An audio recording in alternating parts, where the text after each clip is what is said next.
ಮಧೂರಿನಲ್ಲಿ ಅಪ್ಪ ವಿಶೇಷ, ಆದರೆ ಅಪ್ಪನಿಗಿಂತ ಮಗ ವಿಶೇಷ.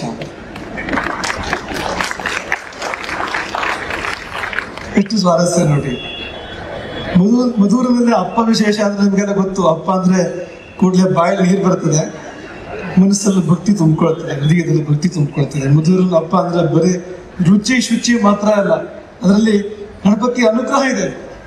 ಅದು ಸೇರಿ ಬಂದಾಗ ರುಚಿ 100 ಪಟ್ಟು 1000 ಪಟ್ಟು ಮಿಗಿಲಾಗುವಂಥದ್ದು. ಹಾಗಾಗಿ ಸುಪ್ರಸಿದ್ಧ ಅಪ್ಪ ಕಜ್ಜಾಯ ಇದೆಯಲ್ಲ, ಅದು ಮಧೂರಿನ ವಿಶೇಷ ಅನ್ನೋ ಕಾರಣಕ್ಕೆ ಹಿಡಿದು ಮಧೂರಿನಲ್ಲಿ ಅಪ್ಪ ವಿಶೇಷ, ಆದರೆ ಅಪ್ಪನಿಗಿಂತ ಮಗ ವಿಶೇಷ.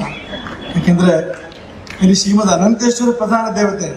ತಂತ್ರಗಳ ಬಳಿ ನಾವು ಮಾತಾಡ್ತಾ ಇದ್ವು, ಸಹಸ್ರ ಕಲಶಗಳು ಶ್ರೀಮದ್ ಅನಂತೇಶ್ವರನಿಗೆ, ಇಲ್ಲಿ 109 ಕಲಶ ಗಣಪತಿ. ಎಲ್ಲ ಉಪದೇವತೆಗಳಿಗೆ ಕೂಡ 109 ಕಲಶವನ್ನು. ಇನ್ನೊಮ್ಮೆ ಕೇಳಿದ್ವು ತಂತ್ರಗಳ ಬಳಿಯಲ್ಲಿ, ಇಲ್ಲಿ ನೀವು ಗಣಪತಿಯನ್ನು ಉಪದೇವತೆಯನ್ನು ತಗೊಳ್ತೀರೋ ಪ್ರಧಾನ ದೇವತೆಯನ್ನು ತಗೊಳ್ತೀರೋ? ಇಲ್ಲ, ಉಪದೇವತೆ ಅಂತ ತಗೊಳ್ಳುವಂಥದ್ದು. ಅನಂತೇಶ್ವರನೇ ಪ್ರಧಾನ ದೇವತೆ ಇಲ್ಲಿ. ಹಾಗಾಗಿ ಆತನಿಗೆ 1000 ಕಲಶಗಳು, ಗಣಪತಿಗೆ 109 ಕಲಶಗಳು. ಬೇರೆ ಉಪದೇವತೆಗಳು ಕೂಡ ಅಷ್ಟೇ 109 ಕಲಶಗಳು. ಏನು ವಿಶೇಷ ಇಲ್ಲ, ವ್ಯತ್ಯಾಸ ಇಲ್ಲ ಅಂತ ನೋಡಿ. ಮುಖ್ಯವಲ್ಲದ್ದು ಹೇಗೆ ಮುಖ್ಯ ಆಗ್ತದೆ ಅಂತ ಇಲ್ಲಿ. ಗರ್ಭಗುಡಿ ಅನಂತೇಶ್ವರನಿಗೆ, ಇಡೀ ದೇವಸ್ಥಾನದ ವಾಸ್ತು ಇದೆಯಲ್ಲ, ಅದರ ವಿನ್ಯಾಸ ಇದೆಯಲ್ಲ, ಅದು ಅನಂತೇಶ್ವರನಿಗೆ ಸಂಬಂಧಪಟ್ಟಿರ್ತಕ್ಕಂಥದ್ದು. ಆಲಯ ಅನಂತೇಶ್ವರನಂತ.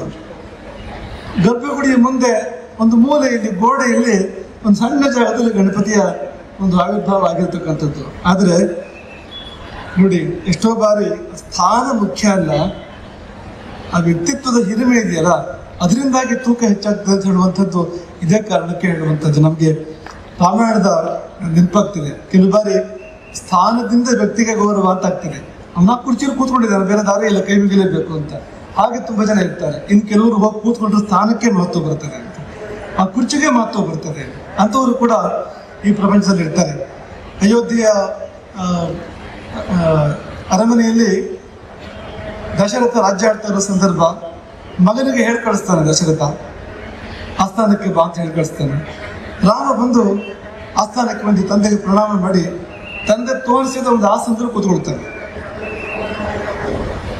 ವಾಲ್ಮೀಕಿಗಳು ವರ್ಣನೆ ಮಾಡ್ತಾರೆ, ರಾಮ ಕುಳಿತಾಗ ಆಸನ ಬೆಳಗಿತು, ಆಸನಕ್ಕೆ ಶೋಭೆ ಬಂತು, ಆಸನಕ್ಕೆ ಒಂದು ಮಹತ್ವ ಬಂತು. ಯಾಕೆಂದ್ರೆ ಪ್ರಧಾನ ಸಿಂಹಾಸನ ಅಲ್ಲದು, ರಾಜಾಸನ ಅಲ್ಲದು, ಅದೊಂದು ಉಚಿತಾಸನ ಮಾತ್ರ. ಆದರೆ ರಾಮ ಕುಳಿತ ಮಾತ್ರಕ್ಕೆ ಆ ಸಿಂಹಾಸನ, ಆ ಒಂದು ಆಸನ ಮೇರು ಪರ್ವತದಂತೆ, ಸೂರ್ಯೋದಯವಾದಾಗ ಮೇರು ಪರ್ವತ ಕಂಗೊಳಿಸುತ್ತೆ ಎಂಬುದಾಗಿ ವಾಲ್ಮೀಕಿಗಳು ವರ್ಣನೆ ಮಾಡುವಂಥದ್ದು. ಹಾಗೆ ಗಣಪತಿ ಗೋಡೆಯಲ್ಲಿ ಒಂದು ಕುಳಿತುಕೊಂಡ್ರೂ ಕೂಡ ಗೋಡೆಗೆ ಎಷ್ಟು ಮಹತ್ವ ಬಂತು, ಅದ್ಭುತ. ಹಾಗಂತ ಅಪ್ಪನ ಮಹತ್ವ ಕಡಿಮೆ ಅಂತ ನಾವು ಹೇಳ್ತಾ ಇರುವಂಥದ್ದಲ್ಲ, ಅದು ಉದ್ಭವವೇ, ಕಡಿಮೆ ಮಹತ್ವದ್ದಲ್ಲ.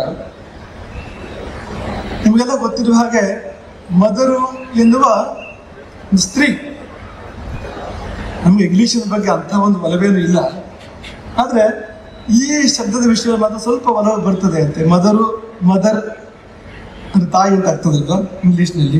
ನಿಮ್ಗೆ ಯಾವ ತಾಯಿಯೋ ಈ ಮದರು ಇಲ್ಲಿ ನೋಡಿ, ಯಾಕೆಂದ್ರೆ ಇಂತಹ ದೇವಸ್ಥಾನಕ್ಕೆ ಜನ್ಮ ಕೊಟ್ಟಿದ್ದಾಳೆ ನೋಡಿ ಅವಳು.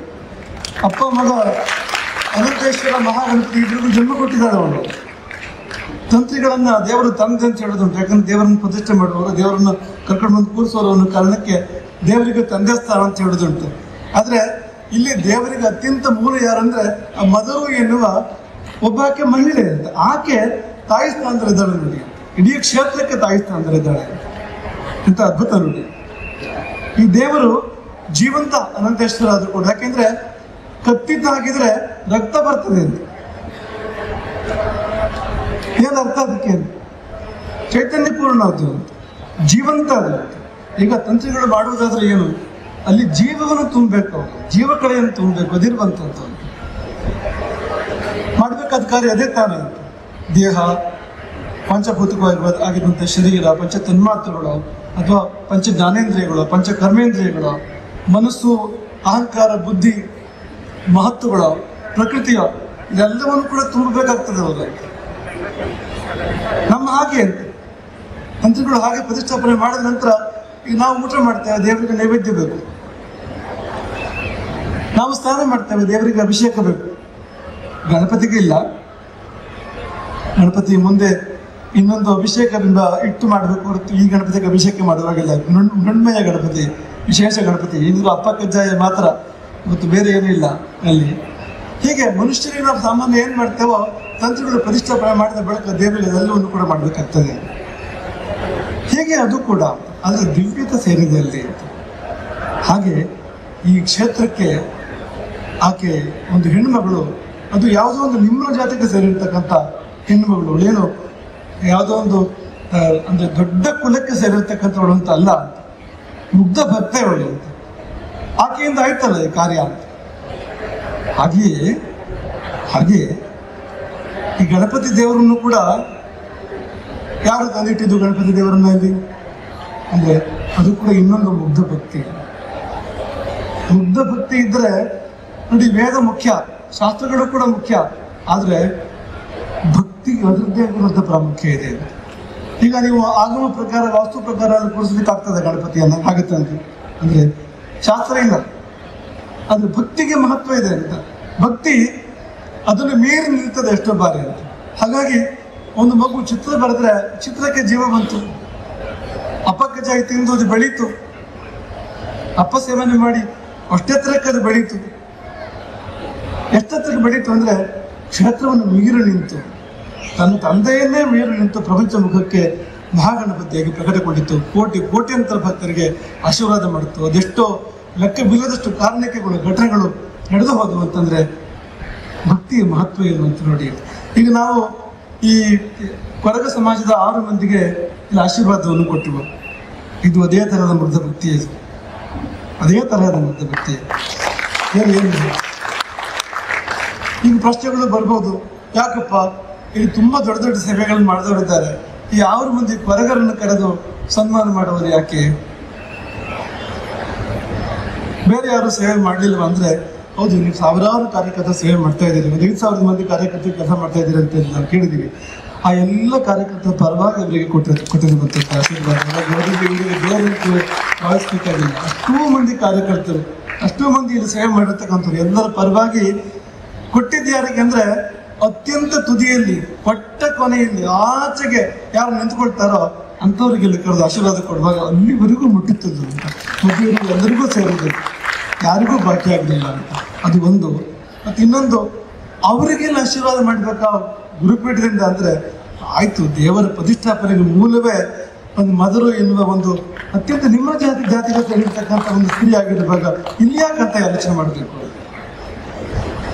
ಹಾಗಾಗಿ ಇದೆಲ್ಲ ಮಹತ್ವದ್ದು. ವೇದ, ಶಾಸ್ತ್ರ, ಆಗಮ ಪದ್ಧತಿಗಳು, ಆಚಾರಗಳು, ಇದಕ್ಕೆ ಮಹತ್ವ ಇಲ್ಲ ಅಂತ ನಾವು ಹೇಳುವ ಪ್ರಶ್ನೆಯೇ ಇಲ್ಲ. ಇದೆಲ್ಲವೂ ಕೂಡ ತುಂಬ ಮಹತ್ವದ್ದು. ಇದು ಯಾವುದು ಬಿಡಬೇಕಾದ್ದಲ್ಲ, ಇಟ್ಕೊಳ್ಬೇಕಾಗುತ್ತೆ. ಆದರೆ ಮುಗ್ಧ ಭಕ್ತಿ ಕೆಲವೊಮ್ಮೆ ಇದೆಲ್ಲವನ್ನು ಮೀರಿ ಕೆಲಸ ಮಾಡ್ತದೆ.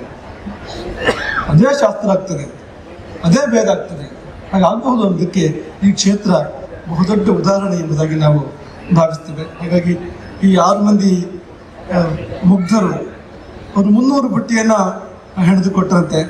ಇಲ್ಲಿ ಅಪ್ಪ ನೈವೇದ್ಯದ ಸಂದರ್ಭಕ್ಕಿರ್ಬೋದು, ಅಥವಾ ಅನ್ನಕ್ಕೆ ಇರ್ಬೋದು, ತರಕಾರಿಗಿರ್ಬೋದು, ಇನ್ನೊಂದಕ್ಕೆ ಬೇಕಾಗ್ತಕ್ಕಂಥ ಪಾತ್ರೆಗಳಾಗಿ ಈ 300 ಬುಟ್ಟಿಗಳನ್ನ ಅವರು ಹೆಣೆದು ಕೊಟ್ಟರು ತುಂಬ ಭಕ್ತಿಯಿಂದ ಅಂತ. ಒಂದು ಅಜ್ಜಿ 80 ವರ್ಷದ್ದು ತಾನು ಒಂದು ಬುಟ್ಟಿಯನ್ನು ಹಿಡಿದು ತಂದು ನಮ್ಮ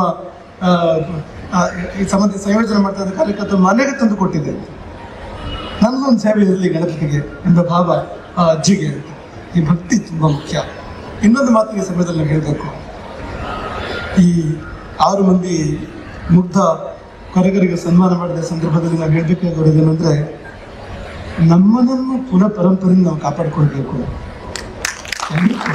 ಒಂದು ಸಂದೇಶ, ನೀವು ಯಾರೇ ಇರ್ಬೋದು, ನೀವು ಯಾವ ಸಮಾಜ ಇರ್ಬೋದು, ಯಾವ ಜನಾಂಗ ಇರ್ಬೋದು, ನೀವು ಯಾವ ಕುಲ ಇರ್ಬೋದು, ಏನೇ ಇರ್ಬೋದು, ನಿಮ್ಮದೊಂದು ಪರಂಪರೆ ಉಂಟಲ್ವಾ?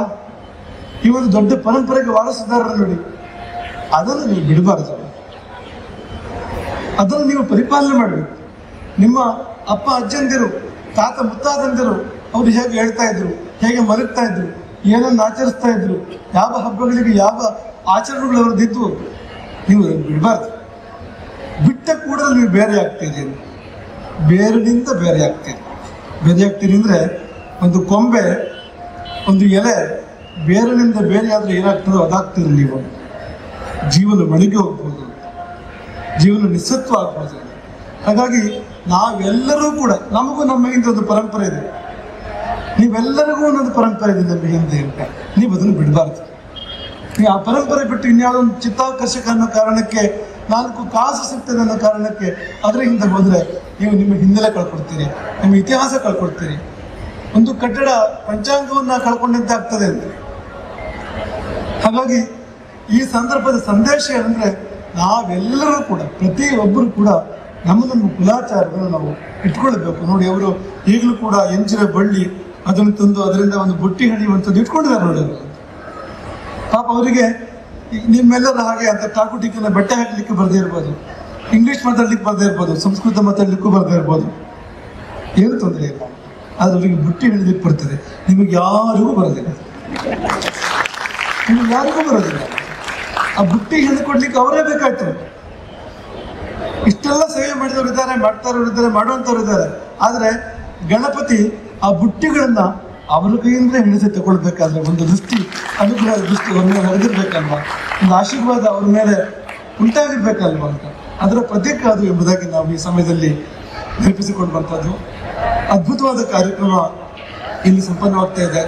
ನಾವಾಗಲೇ ಹೇಳಿದಾಗೆ ಕುಂಭಮೇಳದ ನೆನಪಾಗುವಂತೆ ಇದೆ. ಈ ಜಲಸಾಗರ ನೋಡುವಾಗ, ಧಾರ್ಮಿಕ ಮಹತ್ವವನ್ನ ನೋಡುವಾಗ, ಪ್ರಯಾಗ ಇಲ್ಲಿಗೆ ಬಂತೋ ಅಲ್ಲಿ ಮುಗಿದ ಮೇಲೆ ಇಲ್ಲಿ ಪ್ರಾರಂಭ ಆಯ್ತೋ ಎಂಬಂತೆ ಇದೆ ಸಂದರ್ಭ. ಹಾಗಾಗಿ ಇಲ್ಲಿ ದೇವರ ದರ್ಶನ ಅಂದ್ರೆ ಮೈಲುಗಟ್ಟಲೆ ಕ್ಯೂ ನಿಂತು ಗಂಟೆಗಟ್ಟಲೆ ಕಾದು ದರ್ಶನ ಮಾಡಬೇಕಾದ ಪರಿಸ್ಥಿತಿ ಇದೆ ಅಂತ ನಾವು ಕೇಳಿದ್ವು. ಹಾಗಾಗಿ ಅಂತ ಒಂದು ಜನಸಾಗರವನ್ನ ಸೆಳೆದಿದ್ದಾನೆ ಗಣಪತಿ ತನ್ನ ಕಡೆಗೆ. ಸುಮ್ಮನೆ ಬರ್ತಾರ ಜನಗಳು? ಸುಮ್ಮನೆ ಬರ್ಲಿಕ್ಕಿಲ್ಲ. ಇವತ್ತಿನ ಕಾಲದಲ್ಲಂತೂ ಸುಮ್ಮನೆ ಬರ್ಲಿಕ್ಕೆ ಇಲ್ಲ ಅಂತ. ಇವತ್ತಿನ ಕಾಲ ಹೇಗಿದೆ ಅಂದ್ರೆ, ಒಂದು 2,000 ರೂಪಾಯಿ ಕೊಟ್ಟು ಊಟ ಹಾಕಿದ್ರು ಕೂಡ ಸಭೆಗಳಿಗೆ ಜನ ಬರೋದು ಕಷ್ಟ ಅಂತ ಸಭೆಗಳು ನಡೀತಾವೆ. ದುಡ್ಡು ಕೊಟ್ಟು ಊಟ ಹಾಕಿ ಸಭೆಗೆ ಜನರನ್ನು ಕರೆದು ಕೂರಿಸ್ಬೇಕು ಅಂತ. ಅವರು ಇಲ್ಲಿಗೂ ಜಯ ಅಂತ ಹೇಳ್ತಾರೆ, ಅಲ್ಲಿಗೂ ಜಯ ಅಂತ ಹೇಳ್ತಾರೆ. ಇಲ್ಲಿಗೂ ಅವರೇ ಜನ, ಆಚೆ ಸಭೆಗೂ ಅವರೇ ಜನ. ಇಂಥದ್ದನ್ನು ಕೇಳ್ತಾ ಇವಲ್ಲ ಪ್ರಪಂಚದಲ್ಲಿ ನಾವು. ಆದ್ರೆ ಇದು ಹಾಗಲ್ಲ ಅಂತ. ಯಾರೂ ಕರೆಯದೆ ತಾವಾಗಿ ದೂರದಿಂದ ಇಲ್ಲಿಗೆ ಬಂದು ಹಣ ತಗೊಳ್ಳೋ ಪ್ರಶ್ನೆ ಇಲ್ಲ, ತಾವೇ ಕಾಣಿಕೆ ಹಾಕಿ ದೇವರಿಗೆ ಸೇವೆ ಮಾಡಿ ಹೋಗ್ಬೇಕಾದ್ರೆ ಅದು ಸುಮ್ಮನೆ ಅಲ್ಲ ಅಂತ. ಅವರೊಬ್ಬೊಬ್ಬರಿಗೂ ಕೂಡ ಗಣಪತಿ ಆಶೀರ್ವಾದ ಸಿಕ್ಕಿದೆ. ಅವರೊಬ್ಬೊಬ್ಬರಿಗೂ ಕೂಡ ಅವರ ಜೀವನದಲ್ಲಿ ಗಣಪತಿಯ ಕರುಣೆ ಅನುಭವಕ್ಕೆ ಬಂದಿದೆ. ಅವರಿಗೆ ಒಂದಲ್ಲ ಒಂದು ಬಿದ್ದಿದ್ರೆ ಒಳ್ಳೇದಾಗಿದೆ ಅಂತ, ಮುಂದೆಯೇ ಒಳ್ಳೇದಾಗಬೇಕು ಅನ್ನೋ ಕಾರಣಕ್ಕೆ ಅವರು ಇಲ್ಲಿಗೆ ಬರಬೇಕು ಹೊರತು ಬೇರೆ ಏನೂ ಇಲ್ಲ. ಗಣಪತಿ ತನ್ನ ಶಕ್ತಿಯಿಂದ ಕರೆಸಬೇಕು ಹೊರತು ಬೇರೆ ರೀತಿಯಿಂದ ಜನ ಸೇರ್ತಾರೆ ಈ ರೀತಿಯಲ್ಲಿ ಎಲ್ಲಿಯಾದರೂ ಕೂಡ. ಹಾಗಾಗಿ ಗಣಪತಿಯ ಶಕ್ತಿಗೆ, ಅವನ ಕಾರಣಕ್ಕೆ, ಅವನ ಸಮಾಜದಲ್ಲಿ ಚೆಲ್ಲಿ ಹರಡಿದ ಒಳಿತುಗಳಿಗೆ ಪ್ರತೀಕ ಈ ಜನಸಾಗರ ಎಂಬುದಾಗಿ ನಾವು ಈ ಸಮಯದಲ್ಲಿ ಉಲ್ಲೇಖ ಮಾಡ್ತೇವೆ. ಮತ್ತೆ ಈ ಸಂದರ್ಭ ಕಳ್ಕೊಂಡ್ರೆ ಮತ್ತೆ ಉಂಟಾ? ಎಷ್ಟು ಕಾಲಕ್ಕೊಮ್ಮೆ ನಡೆಯುವಂಥದ್ದು ಇದು. ಇದನ್ನು ಪದೇ ಪದೇ ನಡೀತದೆ, ಇದು ವರ್ಷ ವರ್ಷ ಆಗುವಂಥದ್ದು. ಅಂದರೆ 144 ವರ್ಷಕ್ಕೊಮ್ಮೆ ಅಲ್ಲಿ ಕುಂಭಮೇಳ ಆಗ್ತದೆ ಅಂತ ಹೇಳ್ತಾರಲ್ಲ, ಅಂಥದ್ದು ಆ ಮಹಾಕುಂಭಮೇಳ. ಹಾಗೆ ಇದು ಕೂಡ ಇನ್ನು ಯಾವಾಗ ಆಗ್ತದೋ ದೇವರಿಗೆ ಗೊತ್ತು. ಆಗಿದೆ, ಈಗ ನಮ್ಮ ಕಾಲದಲ್ಲಿ ನಮ್ಮ ಕಣ್ಮುಂದೆ ಆಗಿದೆ. ಅನೇಕರು ನಿಮ್ಮ ಮುಂದೆ ನಮ್ಮ ಸದಾಶಿವ ಕ್ಷೇತ್ರ ಇದ್ದಾರೆ, ಅಂಥ ಅನೇಕ ಪುಣ್ಯಾತ್ಮರಿಗೊಂದು ಸೇವೆ ಮಾಡ್ತಕ್ಕಂಥ ಸದಾವಕಾಶಗಳು ಪ್ರಾಪ್ತ ಆಗಿದ್ದಾವೆ ಅಲ್ಲಿ. ಹಾಗಾಗಿ ಅಂಥದ್ದೊಂದು ಅಪರೂಪದ ಒಂದು ಸಂದರ್ಭಕ್ಕೆ ನೀವೆಲ್ಲರೂ ಸಾಕ್ಷಿ ಆಗ್ತಾ ಇದ್ದೀರಿ. ನಿಮ್ಗೆಲ್ಲರಿಗೂ ಶುಭವಾಗಲಿ. ಕೊನೆಯಲ್ಲಿ ಹೇಳೋದೇನಂದ್ರೆ, ಈ ಊರಿನ ಹೆಸರೇ ಮಧೂರು ಅಂತ. ಮಧೂರು ಏನಾಗಂದ್ರೆ, ಮಧು ಅಂದ್ರೆ ಜೇನು ಅಂತ, ಸಿಹಿ ಊರು. ಪಾಪ ನೀವೆಲ್ಲ ನಿಮ್ಮ ಜೀವನದಲ್ಲಿ ಏನೇನು ಕಹಿ ಉಂಡಿದ್ದೀರೋ, ಹೊಟ್ಟೆ ಒಳಗೆ ಏನೇನು ಕಹಿ ಇಟ್ಕೊಂಡಿದ್ದಾರೋ ಯಾರಿಗೂ ಗೊತ್ತು. ಆದರೆ ಇಲ್ಲಿ ಬಂದು ನಿಮ್ಮ ಜೀವನ ಎಲ್ಲ ಸಿಹಿಯಾಗಲಿ. ಮಧುರಿಗೆ ಬಂದ ಮೇಲೂ ಜೀವನ ಮಧು ಆಗದೇ ಇದ್ರೆ, ಸಿಹಿ ಆಗದೇ ಇದ್ರೆ ಮತ್ತೆ ಇನ್ಯಾವಾಗ ಆಗೋದು? ಇನ್ನೆಲ್ಲಿ ಆಗೋದು? ಆ ಎಂಜಿನ ಬಳ್ಳಿಯೇ ಯಾಕೆ ಬೇಕಂತೆ ಬುಟ್ಟಿ ಹಣಿಲಿಕ್ಕೆ ಅಂದರೆ, ಬೇರೆ ಬಳ್ಳಿಗಳಲ್ಲಿ ಕಹಿ ಆಗ್ತದಂತೆ, ಒಳಗಿಟ್ಟಿರ್ತಕ್ಕಂಥ ಆಹಾರ ವಸ್ತು ಕಹಿ ಆಗ್ತದಂತೆ. ಎಂಜಿನ ಬಳ್ಳಿಯಲ್ಲಿ ಕಹಿ ಆಗೋದಿಲ್ಲ ಅಂತ. ಹಾಗೆ ಈ ಮಧುರು ಕೂಡ ಎಂಜಿನ ಬಳ್ಳಿಯೇ ಹಾಗೆ. ಇಲ್ಲಿ ಯಾರು ಬರ್ತಾರೋ ಅವರು ಕಹಿಯಲ್ಲ, ಸಿಹಿಯಾಗಿ ಹೋಗ್ತಾರೆ. ಅಲ್ಲಿ ಬಂದು ಹೋಗಿರ್ತಕ್ಕಂಥ ನಿಮ್ಮೆಲ್ಲರ ಬದುಕು ಕೂಡ, ಒಬ್ಬೊಬ್ಬರ ಬದುಕು ಕೂಡ ಸಿಹಿಯಾಗಲಿ, ಕಹಿಗಳೆಲ್ಲ, ಜೀವನದ ಕಹಿಗಳೆಲ್ಲ ಮಾಯವಾಗಲಿ ಎಂಬುದಾಗಿ ಈ ಸಮಯದಲ್ಲಿ ನಾವು ಹಾರೈಸ್ತೇವೆ. ತುಂಬ ಸಂತೋಷ. ಮಾನ್ಯದ ಸ್ವಾಮಿಗಳು ನಮ್ಮ ಪಕ್ಕದಲ್ಲಿದ್ದಾರೆ. ಅವರನ್ನು ನಾವು ಇಷ್ಟೋ ಬಾರಿ ಹೇಳಿದುಂಟು, ಅವರನ್ನ ಪೀಠಾಧಿಪತಿಗಳು ಅಂತ ಹೇಳಬೇಕೋ, ಸ್ವಾಮಿಗಳು ಅಂತ ಹೇಳಬೇಕೋ, ಒಬ್ಬ ಭಜಕ ಅಂತ ಹೇಳಬೇಕೋ, ಒಬ್ಬ ಕಾರ್ಯಕರ್ತ ಅಂತ ಹೇಳ್ಬೇಕು, ಸೇವಕ ಅಂತ ಹೇಳ್ಬೇಕು ಅಂದ್ರೆ ಎಲ್ಲವೂ ಹೌದು ಅಂತ. ಎಲ್ಲವೂ ಹೌದು. ಸಾಮಾನ್ಯರ ಮಧ್ಯೆ ಸಾಮಾನ್ಯವಾಗಿ, ಭಜಕರ ಮಧ್ಯೆ ಭಜನೆ ಮಾಡ್ತಾರೆ, ಕಾರ್ಯಕರ್ತರ ಮಧ್ಯೆ ಕೆಲಸ ಮಾಡ್ತಾರೆ. ಇಂಥ ಒಂದು ಬ್ರಹ್ಮಕಲಶ ಅಂತ, ಮಧುರನ ಬ್ರಹ್ಮಕಲಶ ಅಂತ ಕಾರ್ಯಕ್ರಮದಲ್ಲಿ ಎಲ್ಲ ದಿನವೂ ಇದ್ದು ಈಗ ಬಂದು ಈಗ ಹೋಗ್ತಾ ಇದ್ದೇವೆ ಅಂದ್ರೆ ಹಾಗಲ್ಲ ಅಂತ. ಎಲ್ಲ ದಿನವೂ ಇಲ್ಲಿ ಇದ್ದುಕೊಂಡು ಸೇವೆ ಮಾಡ್ತಾರಲ್ಲ, ಧನ್ಯ ಅದು ಎಂಬುದಾಗಿ ನಾವು ಈ ಸಮಯದಲ್ಲಿ ಭಾವಿಸ್ತಾ ತುಂಬ ಸಂತೋಷ. ಅವ್ರ ಜೊತೆ ಕೂತ್ಕೊಳ್ಳೋದು ಕೂಡ ತುಂಬ ಸಂತೋಷ ಅನ್ನೋದನ್ನ ಈ ಸಮಯದಲ್ಲಿ ನಾವು ಭಾವಿಸಿ, ವೇದಿಕೆಯ ಮೇಲೆ ವೇದಿಕೆ ಕೆಳಗೆ ಸೇರಿರ್ತಕ್ಕಂಥ ಎಲ್ಲರನ್ನು ಕೂಡ ತುಂಬ ಪ್ರೀತಿಯಿಂದ ಆಶೀರ್ವದಿಸ್ತೇವೆ. ನಿಮಗೆಲ್ಲ ಗಣಪತಿ ಮಧುವನ್ನು ಕೊಡಲಿ, ಮೋದಕವನ್ನು ಕೊಡಲಿ. ಅಪ್ಪ ಸಿಹಿ ಸಿಹಿ ಅಪ್ಪ, ಅಲ್ಲಿ ಬೇರೆ ಯಾವ ರಸವೂ ಇಲ್ಲ, ಮಧುರ ಮಾತ್ರ. ನಿಮ್ಮ ಬದುಕನ್ನು ಒಂದು ವಿಶೇಷವಾದ ಅಪ್ಪದಂತೆ ನಿಮ್ಮ ಬದುಕನ್ನು ಮಾರ್ಪಡಿಸಲಿ.